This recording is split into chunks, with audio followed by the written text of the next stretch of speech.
Okay, let's do this. What am I doing? I'm supposed to be outside working on planing some wood, but I wanted to get this out today. I like to try and do something every week. Wow, that is a purple shirt. That's going to give some people a headache. Well, happily, you don't have to look at me. I'm going to, in this installment of Massive Societal Change, I want to actually read from the author's note, being myself, at the end of my author's novel. This is called The Author's Afterword, and it's dated May 15th, 2025. And I wrote it when I had really written the entire novel, and I was just putting in my thoughts at the end about why I did this and why I did it the way I did it. But it talks about massive societal change, and so sure, why not? Let's just do this. I need to enlarge this a little bit because I'm almost blind. Maybe even a little more. Perfect. Okay, so this is the author's afterword to the novel. It was 100 days, which I am currently formatting for ebook format for Amazon Kindle. And after that, I will put it up on Amazon Direct Publishing, ADP, whatever it's called, and other places where you can lay your hands on it. And probably I will make an audiobook as well. I will probably put it here and maybe even on places like Audible and all the things you're supposed to do. So let's get into it. This should take about 20 minutes, maybe a little less. Okay, so let me put this where I can read it. And let me give you something else to look at besides purple.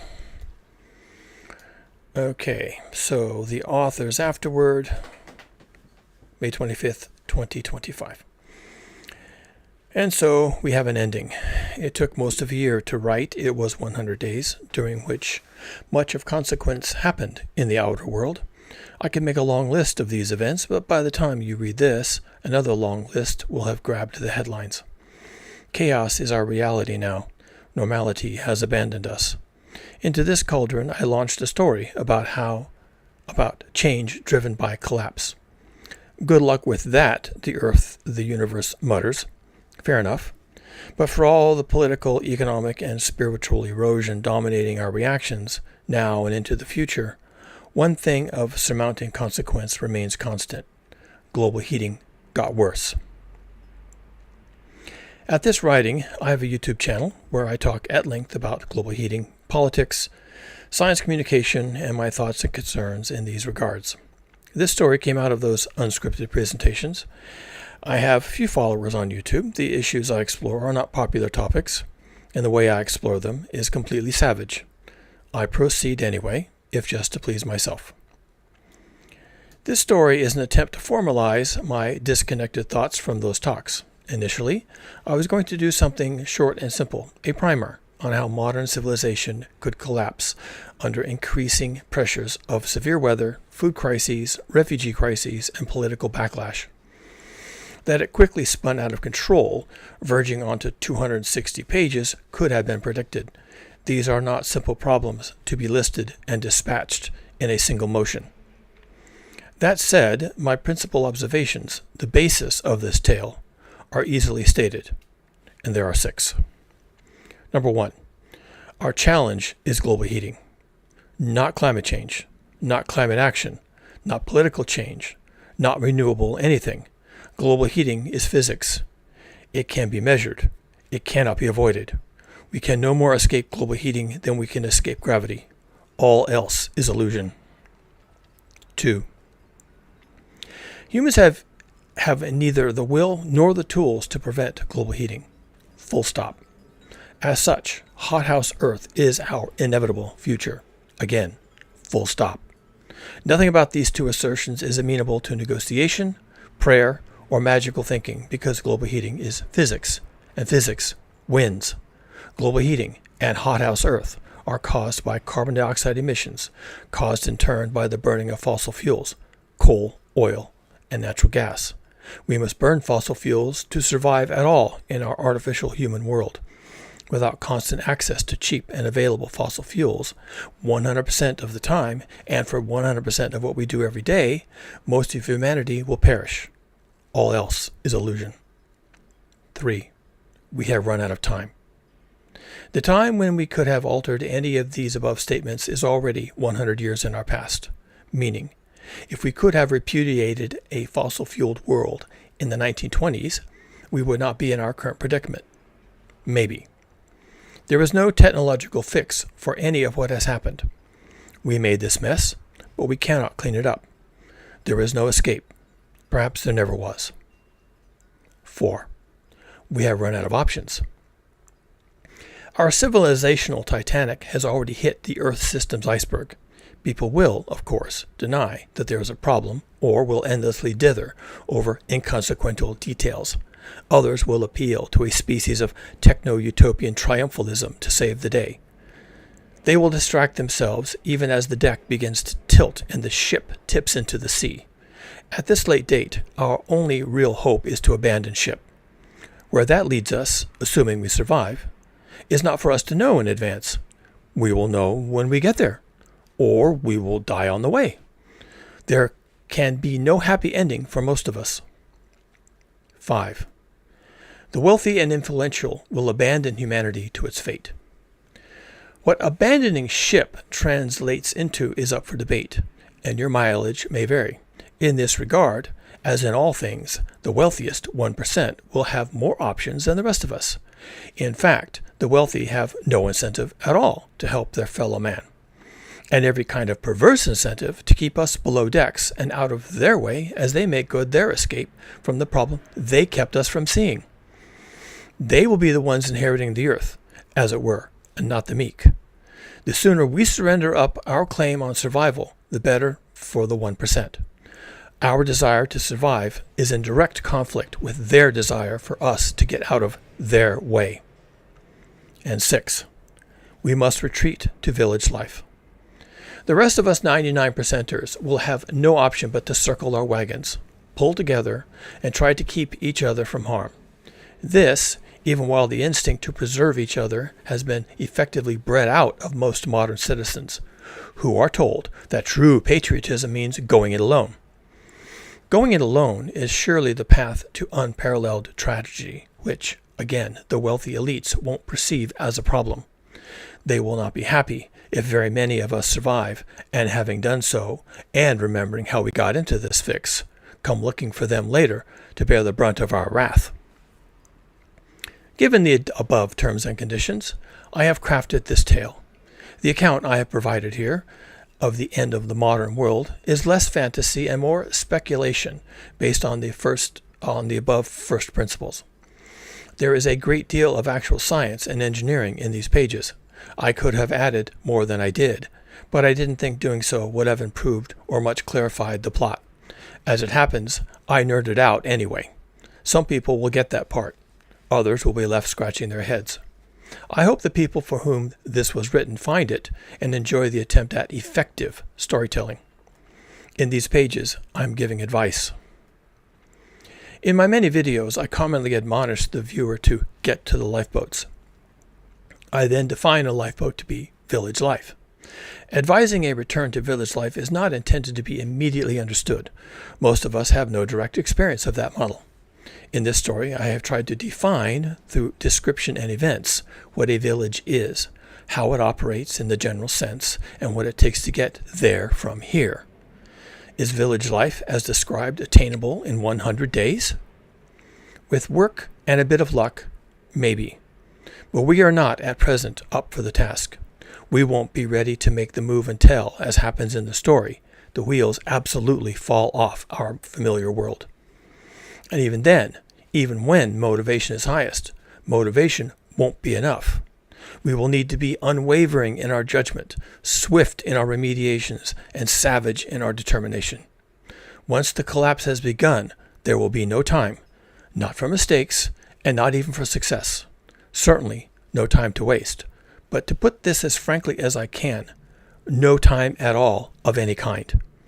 I have allowed our characters 100 days to craft a lifeboat, meaning to create a village.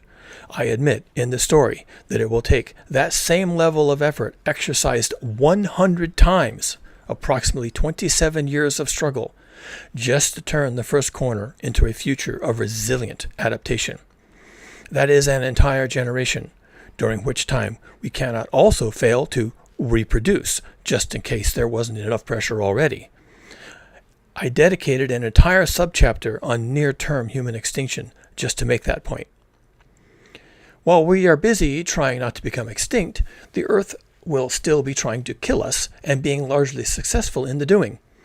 Every day, every night, for years upon years of relentless indifference, pushing us to the edge, driving us out of our homes, burning down our cities, torching forests, and scorching and then killing the oceans, sending waves of refugees against our borders, and in response to the system chaos, birthing authoritarian regimes in every corner of the world, promising and delivering cruelty and death. During those 27 years, a generation of becoming something new and possibly nightmarish in a changing world, global heating will have become progressively worse. Like a relentless machine, Earth system dynamics will be geared against us.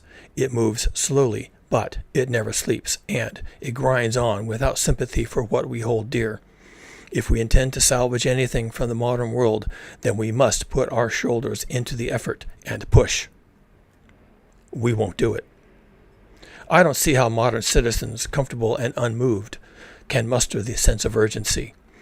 Our leaders have lied to us, told us a pretty story. We liked the story. It made us feel secure and important. Their story is an easy sell. Don't worry, they tell us. Everything will work out. And until it does, just keep doing whatever you want to do. Drive, fly, buy, travel. Focus on your career, focus on money, focus on appearances, and focus on yourself. All of it, business as usual. Who could disagree with any of that? Obviously, nobody did. And because nobody raised an alarm, we are sleepwalking into an absolute disaster. The story the politicians and corporations tell us, that everything will be fine, demands that I write the story I have now shared. We call this kind of thing narrative warfare, one story going up against another. You will sometimes hear it referred to as a war of words. Words are critical. Like Phoenix in the story, we are made of words. It is through words that any of us can think at all. In the U.S., as I write this, news and media outlets are under constant government attack depending on how they choose to report events. This is a war on words. Local, regional, and federal governments around the world are making certain words illegal for specific purposes. In the U.S., words like climate change are being restricted from public policy, as well as evolution being removed from school curricula. There is right now a growing backlash against science writ large. Universities and researchers are under attack. Research grants are being pulled. Entire U.S. federal departments like the National Oceanic and Atmospheric Administration, NOAA, the National Weather Service, NWS, the National Institutes of Health, NIH, and even the Federal Emergency Management Agency, FEMA, are being defunded and their staff are being fired or intimidated. All this supposedly as an effort towards cost savings. The money saved is largely insignificant, so the target of the cuts looks more like an erosion of science itself. Without Earth system science and a frank discussion of what that science is trying to tell us, people will never know what hit them. I have to assume this is the actual point of the cuts in funding for climate science research and communication. The ability of the citizen of the world to understand and discuss our shared global catastrophe is rapidly eroding. Without words and ideas, without the freedom and incentive to engage with our looming disaster, we cannot save ourselves from global heating. And because we cannot save ourselves, we won't. This, too, may be the point of what is happening to science. People are going to die. Countless people. I sense that a great danger looms, so I have written a dangerous story, full of dangerous words, exploring dangerous ideas, to kindle a healthy level of unease. I have written about scary things, and I did so before scaring people could become taboo. While it is not yet a crime against the state, I have rung the alarm bell. In a few years, ringing the same bell will be a crime. Our situation is alarming, nor am I the only one proclaiming this. As Greta Thunberg was consistently reminding us, when you find yourself in an emergency, you should treat it like an emergency. My story is not a happy one, though I think it has some narrative power in an age of disinformation. It is not uplifting, though I tried to make it align to probable outcomes. I have veered hard toward telling a story that has some plausible underpinnings in our shared reality, in the hope that someone will notice this and be motivated to reconsider their real-life situation. If anyone does, then great. If nobody does, then the worst that happens is that most of us die prematurely due to the disastrous knock-on effects of global heating. To be perfectly honest, I doubt very many of us will prove able to avoid that fate. The future dead are why I wrote this. For their sake, I will finish with the best and most universal advice I can give. Build community. Work together. Remain vigilant. Stay savage. Don't die. And good luck.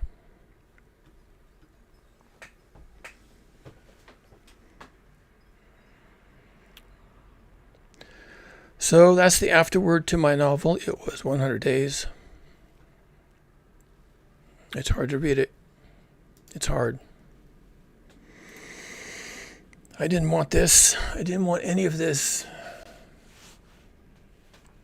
I am fated to know. I am fated to understand. Not my fault. It would be my fault if I didn't say something. So I am. Will I have more to say after this? I don't know. At some point, I guess I just stop.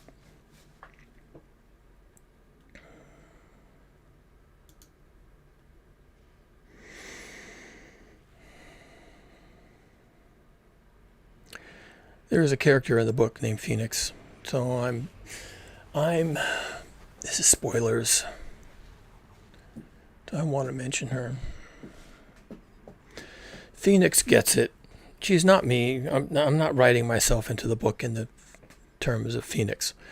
Phoenix is a character who goes through a near-death experience. She emerges on the other side, broken beyond broken. Broken in the way that people, when they are broken like that, their lives are completely over. But as broken as she is by the end of the world, she is one of the characters in the story that actually understands that and rises above it. And the fact that she's named Phoenix is kind of an accident in the book. The fact that she rises above it all and has some things to say is, I guess, because she's named Phoenix, right? Isn't that what you would expect? So she has her own afterword in here. Basically, she inherits the book, and before it, this is all in world. Okay, she's a character in the world, and she inherits the book, and she adds her own afterword. And I'm not going to read her afterword, but it is what I would hope that someone who goes into this shit show experiences and endures and emerges on the other side whole, intact, mentally, spiritually intact. I'm saying all this as if I'm going to read her afterward, and I'm not going to do it.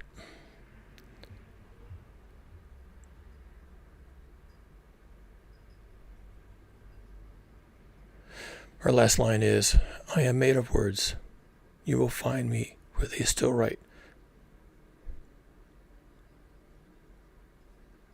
the story of the world."